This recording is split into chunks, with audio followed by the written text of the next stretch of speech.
Welcome back, everyone, to another episode of College Hockey Talk.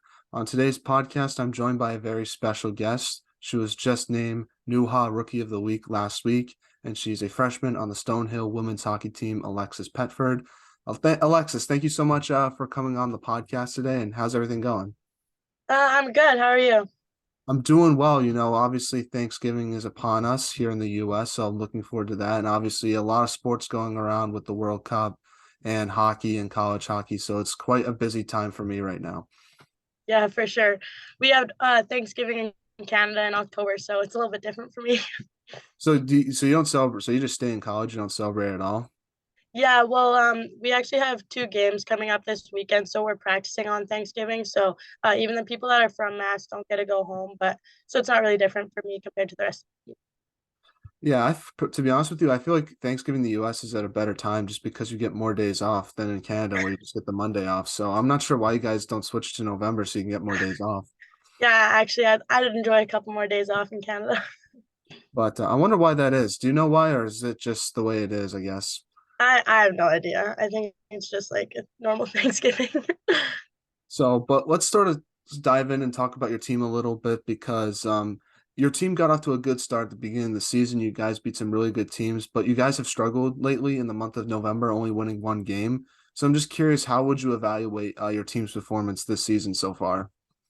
Yeah, I think all teams are obviously going to have like ups and downs throughout the season. So I think especially as a new Division 1 program that's going to happen for us. And I think we started off strong, and I think November was just a little bit downhill for us. But I don't necessarily think that our outcomes showed like how that we've been performing. Like I think we're improving every game, and hopefully December is just uphill for us.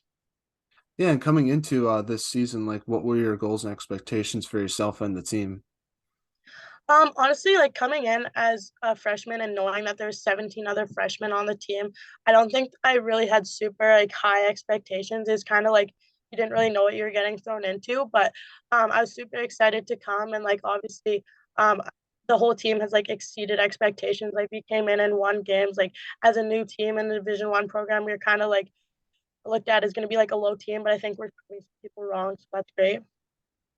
Yeah, and talk a little bit about NewHa because it's sort of a new conference for a lot of fans because obviously this past summer, NewHa finally got automatic bid to the national tournament, which is great. And it feels like this year it's sort of a wide open conference. It seems like a lot of teams have a chance to win it. So what's your experience been like so far playing in NewHa? And I guess what style of play do a lot of the teams have from your experience compared to some of the out of conference games you've played so far?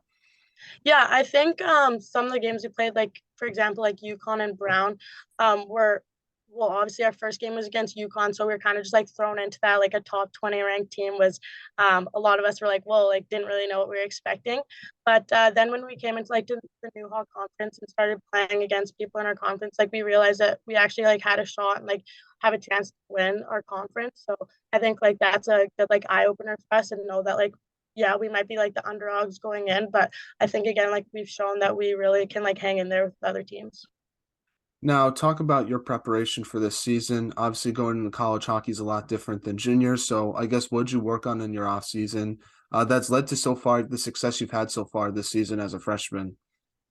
Yeah, well, this year obviously was my first year in college, so I knew that the pace and tempo was going to be different than playing in minor hockey. So this off season, like I worked more on my speed and knew that I have to like match and hopefully exceed other people's like expectations and tempo on the ice. So that's what I worked on a lot in the off season. And what has been like the biggest improvement you've made to your game since the start of your freshman year to now at late November? I think again, like with my skating, growing up, it was kind of always like I was like fast enough, but I had like a really weird stride. So my coaches have been working a lot with me on like lengthening my stride and like working on my arms, for example, like making them go straight instead of all over the place. And obviously, the physicality is something that I feel like is sort of an underrated part of NewHa. I'm curious how you've sort of developed into that as well. Like, have you always been like a physical player? Or is that something you've sort of had to adapt to? I think kind of both. Like when I played the past 4 years with the Rebels, I was an underage going in, so I kind of had to like adapt to the bigger and older girls when I was younger. So it's kind of just like coming back to me again as I enter my first year of college.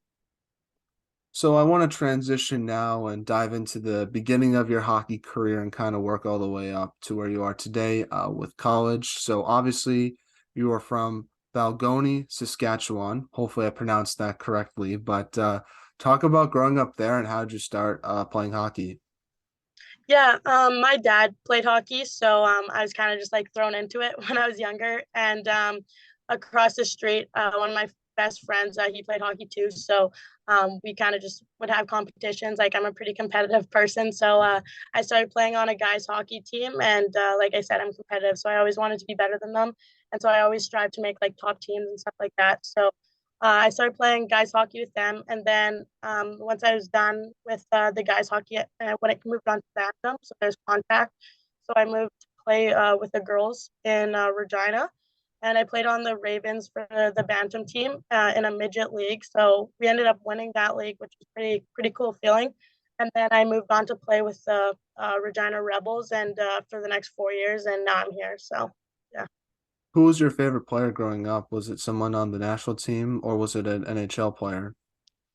I'd say I kind of had one of both. Like, for a national team, it'd probably be Natalie Spooner. I think she has like a great work ethic, and she's a great 200-foot player. And then for the NHL, I'd probably say like Patrick Kane or Jonathan Toews. Like Jonathan Toews is Canadian, so like watching him play like World Juniors and stuff, he had a big help in bringing home the gold medal for that. And then Patrick Kane kind of has sick hands, so yeah, Yeah.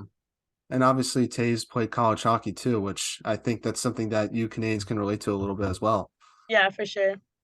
Now, has Coach Tar ever talked to you about Natalie Spooner since you did play with her in the 2014 Olympics, or you haven't asked her about that yet? She's talked to me just a little bit. I tried out for Team Canada this past year, and unfortunately I didn't make it. But we still got to meet like I got to meet Spooner and some other like Olympians, like Emily Clark from Saskatoon. So that's pretty cool, like meeting other Olympians and just knowing like what it's like to like be in like talk to them and stuff like that. So What's a Spooner like in person? she's super nice. Yeah, like it's obviously like intimidating meeting someone like that, but I think it's like kind of the same as like meeting like an NHL player, stuff like that. Like especially for girls, like that's like the top, like the best of the best. So meeting them is kind of like, whoa, like you were my idol growing up, and now like I'm seeing you in person. Why is she? I noticed she hasn't played in a little bit. When is she coming back? I'm curious. Did like an injury happen, or I'm not sure. I don't really follow too much with the national team stuff as much as college hockey. So, I think she's having a baby right away. So yeah, uh, she's pregnant. So yeah, I think I don't know how long that's gonna take to bring back, but yeah, I've kind of been following a little bit. Then she's pregnant, and she has still been training and stuff though. So oh, that's awesome. I don't know how you train when you're pregnant, but kudos to her for that. yeah. Now, sort of getting back to your career, like you said, before college, you played for the Regina Rebels. Talk about that experience with that team and I guess what you took away from it. Yeah, for sure. Yeah, so like I said, I played on the Rebels in grade 9, so I played as an underage. So it was obviously tough to make that team, and then like playing with girls like 3 years older than you, and knowing like, oh wow, like that's what I need to be like when I get to be that age, and like just kind of a lot to like look up to. And then um, so I kind of didn't really do much my grade 9 year, a little bit irrelevant. But then in the off season, my grade 9 year, I was like, okay, like I need to prove myself. I need to earn my ice, like stuff like that. Like I wasn't just gonna get handed anything. So I went in the off season, like worked hard, and then came back and had a strong grade 10 year. And then that's when COVID kind of hit at the end of my grade 10 year. And we had a super strong team that year. We were predicted to like go to SO, which is our like nationals. And sadly, right before playoffs, that's when our season got shut down. So we didn't have that year. And then grade 11, it was kind of pretty much all COVID. Like we had 4 games that year. So then I went into grade 11, like obviously hoping to have that season. That's when like you're supposed to get committed and everything. And so it was kind of like a lot of overthinking and like, oh my God, am I going to get committed? Stuff like that. And then ended up committing in the summer of my grade 11 year, and then ended up having a really good senior year. And we had a shot at going to ESO, and sadly we lost in the finals. But I think it was a great year, a lot of great girls, and hopefully they can bring it home this year. Yeah, how did you navigate your development through a pandemic? Because that's something that you obviously didn't expect. and it sort of threw a wrench in your whole development, like you said, because you when you're not on the ice, it's hard to gain those skills that you talked about how you want to improve in college when you're not playing at all. Yeah, we had a little bit different stuff go on in Canada too compared to here. Like, just talking to like some of the girls on the team about like what they did during COVID compared to what I did. Like, we were really shut down. Like, there was a period in time where we pretty much like weren't allowed to even leave our houses. But when we were allowed to go out, it was like 8 people only on the ice for practices. So like you can't really do much with that. So it was really just like skill development and really if you wanted to like do anything, it had to be like in your own garage or like workouts at home, stuff like that. So that's kind of what I did. Like you'd go out to the track and just like sprints or like get your own weights, stuff like that. But yeah, it was really tough, that's for sure. Now, who were some of the players you got to play with Regina, since you said you had to sort of kind of get your kind of level of play to their level. So I'm curious if there's any like notable names that are playing like Division 1 hockey now that you got to play with. Yeah, one of my best friends actually, Nina Brick. She plays with Colgate. I also played with Emma DeCorby. She's on Yale now, D-man. Sydney Peterson. She's also on Mercyhurst. And then there's a lot of like great girls like Lauren Foe, Hannah Bailey. They play at home in Canada. Lauren plays for the U of R. Hannah plays for Manitoba. So yeah, there's a lot of great girls on that team who excelled to play at the college level, whether that was in the States or back at home in Canada. Now, what's the best memory you have with the Rebels, and how have you used that, I guess, to prepare yourself for college hockey? Honestly, I definitely would have a few. Like I said, my grade 10 year, we had like a really unbreakable bond with that group. Like we were like I said, we were predicted to go to ESO that year. So kind of that whole year was just like a great memory and I'll never forget that team. And then again with my senior year team, we were really close. And since we had like such a good chance at like winning, like it was really between us and Notre Dame, which is the team that went on to ESO. Um, those teams like just made like really close bonds and I had a lot of close friends on both of those teams. So both of those teams would kind of be great memories the whole year. Now, talk about your recruitment process to Stonehill, and I guess what made you want to commit to that school versus other ones you might have looked at. Yeah, like COVID kind of affected that a lot. So I started off like talking to um quite a few schools in Canada and then like growing up it was kind of always the dream to go D1 because like that's just what you see and you're like, oh, like you make that goal when you're younger and you want to accomplish it. And then I came to a showcase in Boston. I went to the Beantown showcase and I was just playing in one of my games and Tara reached out to me after she saw and since Stonehill's just right outside of Boston, about 25 minutes.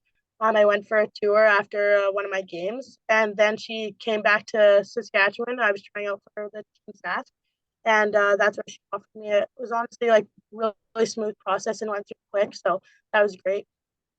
And what's been like the biggest adjustment you've had to make to college hockey?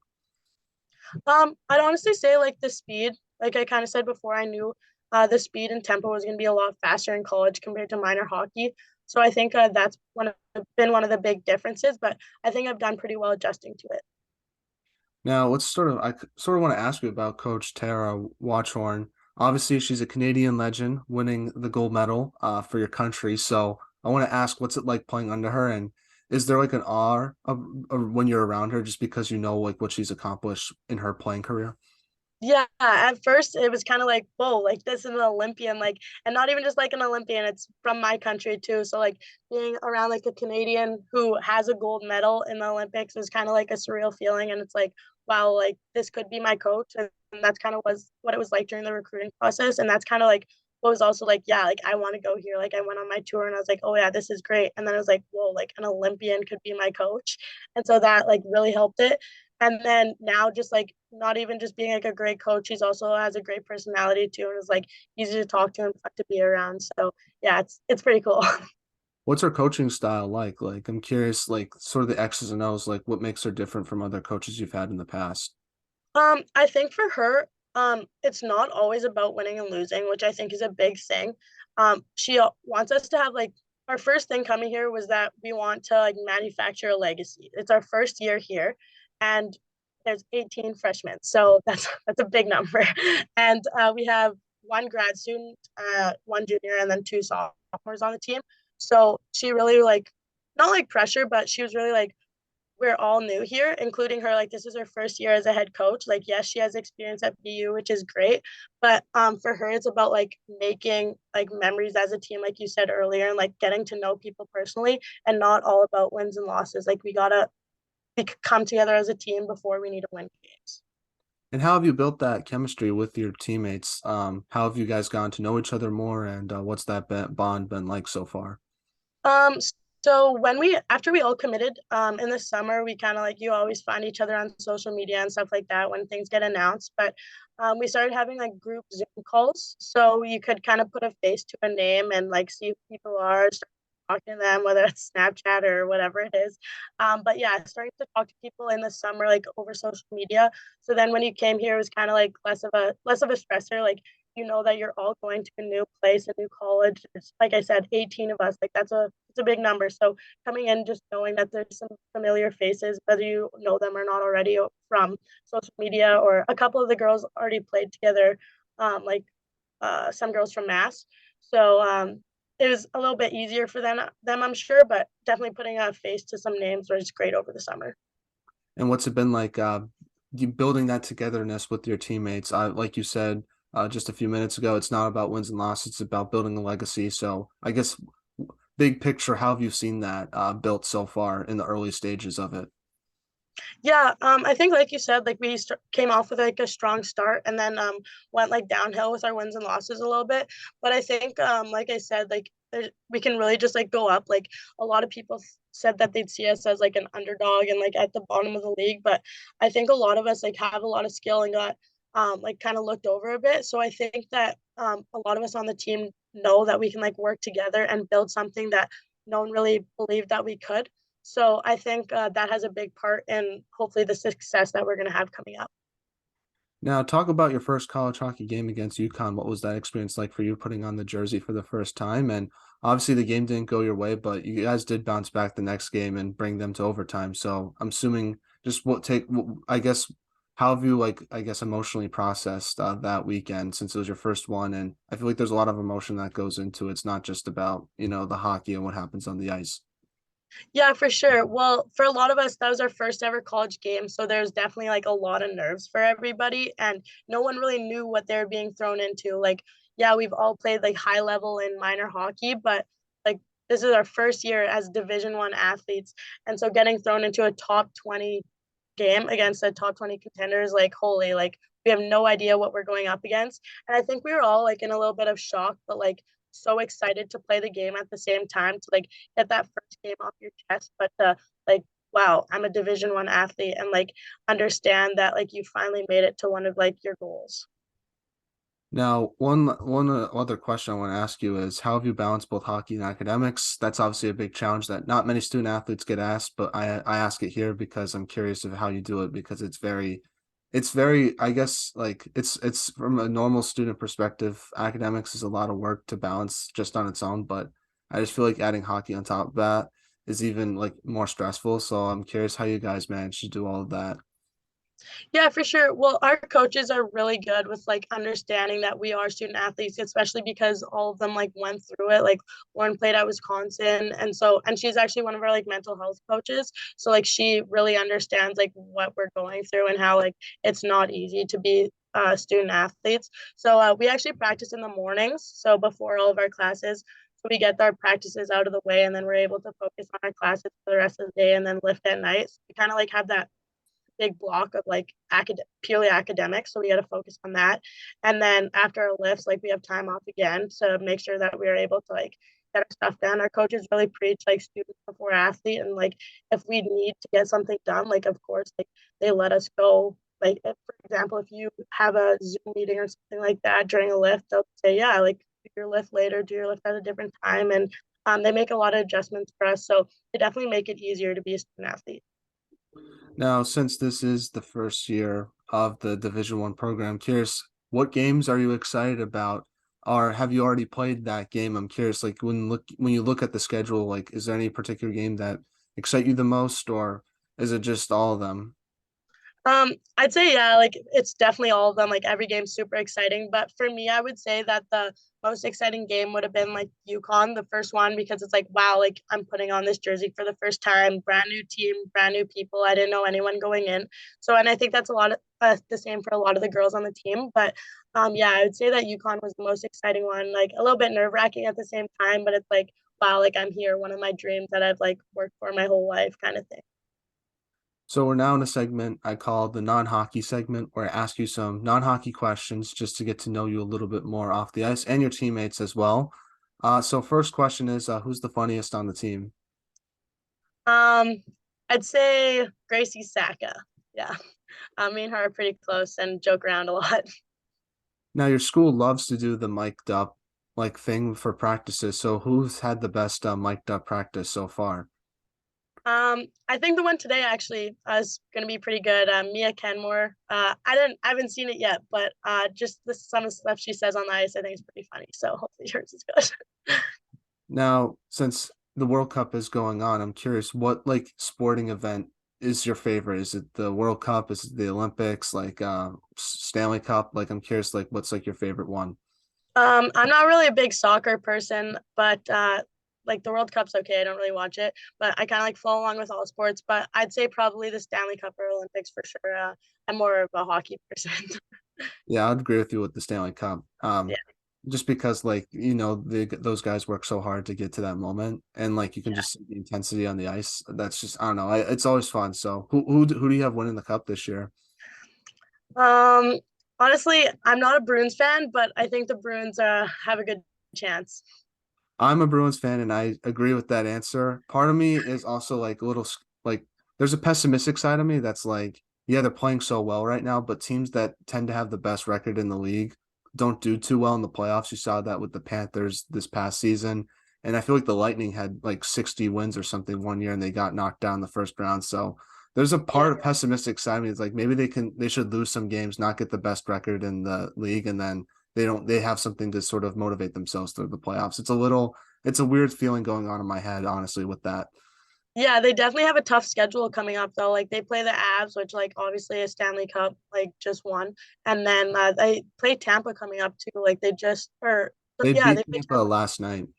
Oh, okay. Yeah, so that's good for them. Yeah, I'm trying to think. I think they have Florida, Vegas, at Colorado. So yeah, definitely some tough games coming up. Yeah, Carolina too. So we'll see what happens with that. But to be 17-2 in the late part of November is pretty crazy. I've never seen yeah. that before. Now, which one of your teammates has the best style, both on and off the ice? Um, I'd say Bree has some pretty good style off the ice, and same with Maeve. Um, on the ice, I think Eve, like our goalie, she looks pretty good. She's got some nice pads, sick setup. I think it's hard for a player to top the goalie style on the ice because you all look the same. At least goalies have stuff to like sort of express themselves with on the Yeah. ice. I feel like you have good style, Alexis. Why don't you say yourself? I know you don't want. Um, I don't know. I mean, I try, but like I guess Eve tops me there. Yeah, yeah. So if you could have lunch with anyone in the world, who would it be and why? Oh, that's a tough one. I'd honestly probably say either Jonathan Taves or Natalie Spooner because, like I said, like they're one of my idols growing up, so that'd be cool. I would say Wayne Gretzky just because I feel like he has a lot of interesting stories, but just to hear like how good of a hockey player was back in the day would just be it would be I would be not talking too much throughout that dinner. Yeah, and definitely like a different perspective on like hockey because it's changed so much since he's played. Yeah, I think I remember listening to an interview with him, and he said he wouldn't be able to play hockey today just because of how expensive it is. So he said something he like wants to change, like in the game now, is try to make it more accessible for everybody. So I thought that was interesting. It's something that you really don't consider. Yeah, that's crazy actually how much that like how expensive it is to play like no matter like what level you are. So next question is, what's one thing about the U.S. that is sort of different than Canada from your experience so far? There's kind of like a lot of like little things that are different, but especially in mass, like people talk way different than me. And like I get tripped about it a lot. Like, and I don't think I have an accent, but people here like have an American accent. And like I guess actually like serving sizes are different with food. Like we'll go out and I'll like get a medium and I'm like, oh, like this is like a large in Canada. Like serving sizes are different here. Yeah.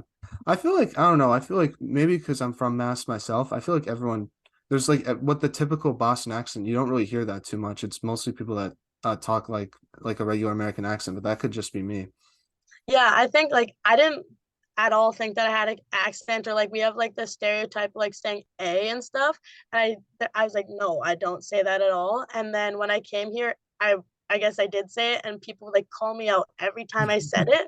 And so now when I say it, I'm like, oh, I do say it all the time. So I think it's kind of just like when people tell me and then I start thinking about it more. So I do think there is accents in Canada, but like I feel like Ontario people talk much differently than people from British Columbia. I feel like a lot of people from BC are more laid back than people from Ontario. So I feel like there is a difference between the accents. I don't know like what exactly it is. It just feels differently from just conversations I've had from people in Canada. yeah, like the Gracie girl I said about earlier, she's from Ontario and then I'm from Sask.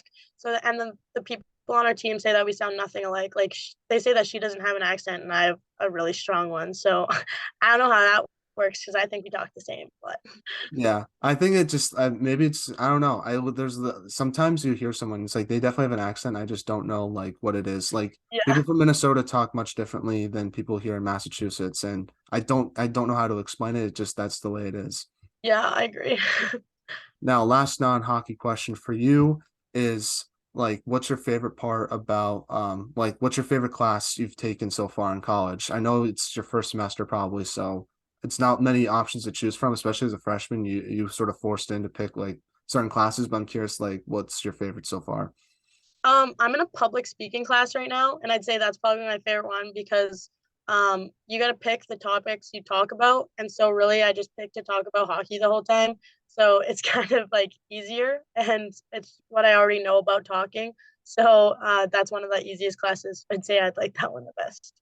What are some of the speeches you've had about hockey? I talked about like mental health and like college athletes, and then I also talked about like managing academics and sports, and then I've also talked about like just what it's like to be an athlete, like in general growing up. So kind of just all stuff about hockey and athletes.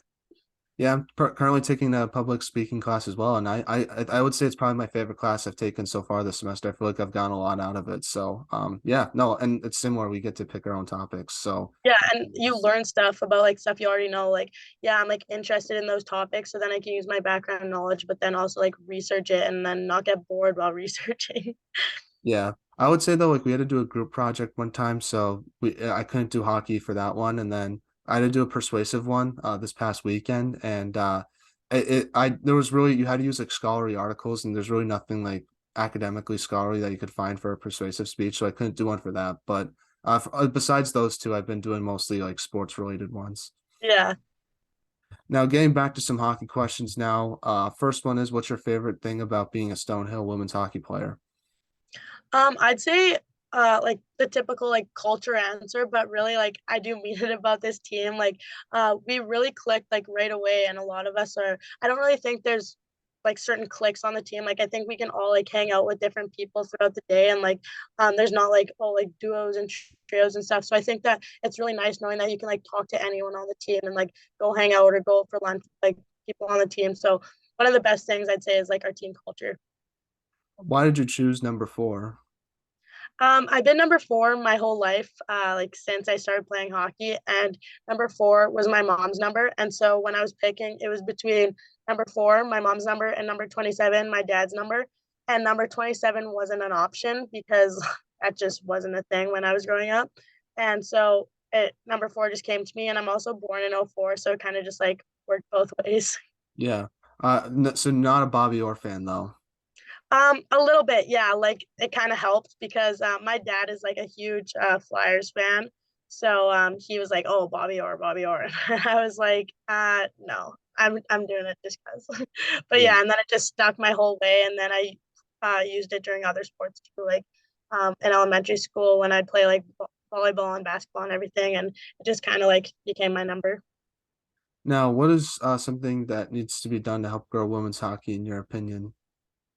Um, I think like social media is a big like influence on every sport, and I think it's definitely like an influence on women's hockey. Like when they started broadcasting female sports on like TSN and stuff like that, the views went up like skyrocketed. Like even for like the U18, for like the nationals, it was 2 years ago. It was literally broadcasted on like a doorbell camera pretty much, and then the next year it was on like actual TV, and the views were like way up. So I think like different types of broadcasting would be a huge help. And final question is, what's like should what hitting be allowed in women's hockey? I think yes. And I think it would have to be like put in um at a younger age. Like I think you can't just be like, oh yeah, you can start hitting once you get into college hockey.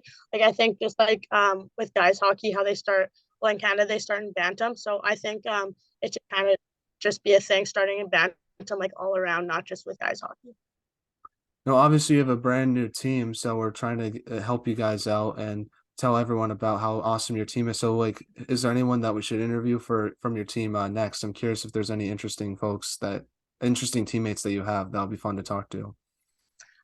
We definitely have a lot of good people on our team, I think, on the ice and off the ice. But I would say Gracie Sacco would be a good one to interview, or Bailey Feeney would be good.